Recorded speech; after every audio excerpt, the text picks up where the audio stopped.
Everyone welcome back to my channel. আজকে আমি আপনাদের এই যে ব্লাউজটা, এত সুন্দর যে ব্লাউজটা, এটা আয়রন না করলে এত সুন্দর ফিনিশিং কিন্তু একদমই দেখাবে না। তো আজকে আমি আপনাদের আয়রনের প্রচুর টিপস অ্যান্ড ট্রিক্স দেবো। এই ভিডিওটা দেখার পরে আপনাদের ব্লাউজের আয়রন করতে কোনো প্রবলেম হবে না।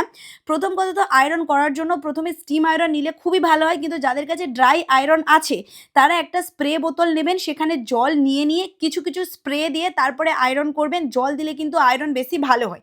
তো এটা তো আমার স্টিম আয়রন। প্রথমে যে আয়রনটা করতে হবে সেটা হচ্ছে ভিতরের পোর্শন আগে আয়রন করবেন। আর অবশ্যই যখন কোনো কিছু কাজ করবেন, প্রথম স্টার্টিংয়ে যে কোনো জিনিস আয়রন করেই কাটিং শুরু করবেন। তৈরি হওয়ার পরে অবশ্যই আয়রন করেই কাস্টমারকে দেবেন। প্রথমে ভিতরের সাইডটাকে আগে আয়রন করতে হবে, তারপরে গিয়ে বাহির সাইডটা আয়রন করবো। আর আয়রন করার সময় এই যে বালিশ মতন যেটা আমি ভিতরে রাখছি, এটা কম্পালসারি প্রত্যেকের কাছে থাকতেই হবে। এটা ছাড়া কিন্তু আয়রন করতে প্রচুর প্রবলেম হবে। আর এটা আমি প্রপার আপনাদের দেখিয়েছিলাম কিভাবে এই বালিশটা তৈরি করবেন। কত হেল্পফুল বুঝতেই পাচ্ছেন, যেটা যেখানে আমাদের প্রয়োজন পড়বে সেখানে ওটা অ্যাটাচ করে আমরা আয়রন করতে পারবো। তো ভিতরের সাইড করার পরে এবারে আমি বাহিরের সাইডে আয়রনটা করছি। প্রপারভাবে আয়রন করব, স্টিম মাঝে মাঝে স্টিম দিয়ে আয়রন করতে হবে। আর অবশ্যই কাটিং করার আগে কিন্তু আয়রন করে কাটিং, আর তৈরি হওয়ার পরেও যখন জিনিস দেবেন লোকের কাছে তখনও আয়রন করেই দেবেন। অনেকের একটা প্রশ্ন থাকে, আয়রন করার সময় অনেকেই বলে ম্যাম পুড়ে যায়। তো পুড়ে গেলে আপনারা কি করবেন, আয়রনের যে দেখবেন, আমার আয়রনে তো কোনো ফাংশন নেই, আমার আয়রনে 1 2 3 4 করে লেখা আছে। আর এই আয়রনের ডিটেলসও আমি কিন্তু ভিডিও করে রেখেছি। তো আমি 1 নাম্বার থেকে 2 নাম্বারে রেখে কিন্তু আয়রনটা করছি। আর হিট টেম্পারেচার একটু কম হবে।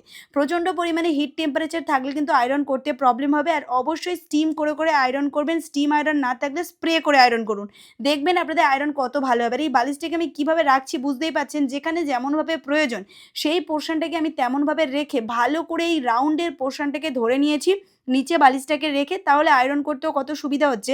আর এর খাপ দেখবেন কতটা পরিমাণে সুন্দর হয়। তো এইভাবে আমি সম্পূর্ণ পার্টে আয়রন করে নেব, নিলেই দেখবেন ফিনিশিং একদম পারফেক্ট চলে আসবে। আর আপনাদের জন্য কিন্তু গুড নিউজ আছে, নতুন কিন্তু অনলাইন ব্যাচ শুরু হচ্ছে, যেটা কিন্তু 26 তারিখ দিয়ে এপ্রিল মাসের। তো মাত্র ফিজ আছে 1000 টাকা, 2 মাসের ক্লাস, যেখানে অল টাইপ অফ ব্লাউজ হবে, bra cut, princess cut, 4 taking with belt, Madhubala blouse. বলতে বলতে আমি হাঁপিয়ে যাচ্ছি।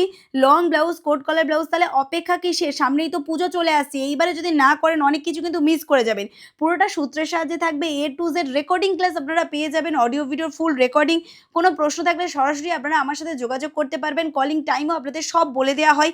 তাহলে অপেক্ষা না করে এইবারে যদি মিস করেন প্রচুর কিছু মিস করবেন। অনেকে একটা প্রশ্ন থাকে, অনলাইনে ভালো শিখতে পারবেন? ডেফিনিটলি পারবেন। অপেক্ষা না করে ঝটপট এই নাম্বারে ফোন করে নিজেদের নামটা লিখিয়ে দিন, কারণ সিট কিন্তু আর বেশি নেই। এবারে মিস করলে অনেক কিছু মিস করবেন। আর আয়রন করার পরে কত ভালো ফিনিশিং হয়েছে বুঝতে পারছেন।